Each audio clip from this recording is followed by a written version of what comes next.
Ni kama mashabiki wa Simba wameendelea kuisababishia timu yao hasara kutokana na kushindwa kuzuia hasira zao, na safari hii TFF imewapiga tena faini nyingine klabu ya Simba kiasi cha shilingi milioni 10. Sasa kupitia taarifa ambayo imetolewa na kamati ya uendeshaji na usimamizi wa ligi ya bodi ya ligi kuu Tanzania bara TPLB katika kikao chake cha Juni 16 mwaka 2026 imeamua kwamba klabu ya Simba italazimika kulipa faini ya shilingi milioni 10 kwa kosa la mashabiki wake kumwaga maji ama kumwagia maji mwamuzi msaidizi namba 1 wakipingana na maamuzi ya mwamuzi huyo mara baada ya kunyoosha kibendera kuashiria mchezaji wa Simba kuotea. Sasa kamati hii inasema kwamba hili ni kosa la kujirudia kwa mashabiki wa klabu ya Simba ndani ya msimu huu wa mwaka 2025-26 wakitenda kosa la kufanana na hilo katika michezo mitatu tofauti na kusababisha klabu kuadhibiwa. Sasa adhabu hii imekuja kupitia mechi ambayo Simba walicheza pamoja na Pamba, ambapo Simba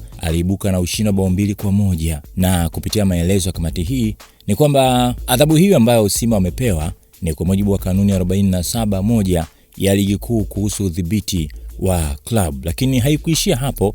Klabu ya Pamba Jiji nayo imetozwa faini ya shilingi 500,000 kwa kosa la wachezaji wake 6 kuonyeshwa kadi za njano. Lakini haikuishia hapo.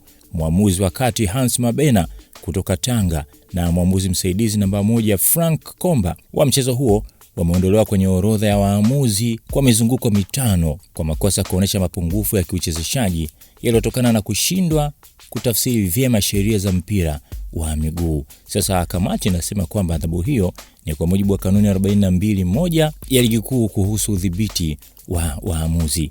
Hayo ndio ambayo imewakuta klabu ya Simba. Una mtazamo wote katika hiki? Tupe komenti yako hapo chini.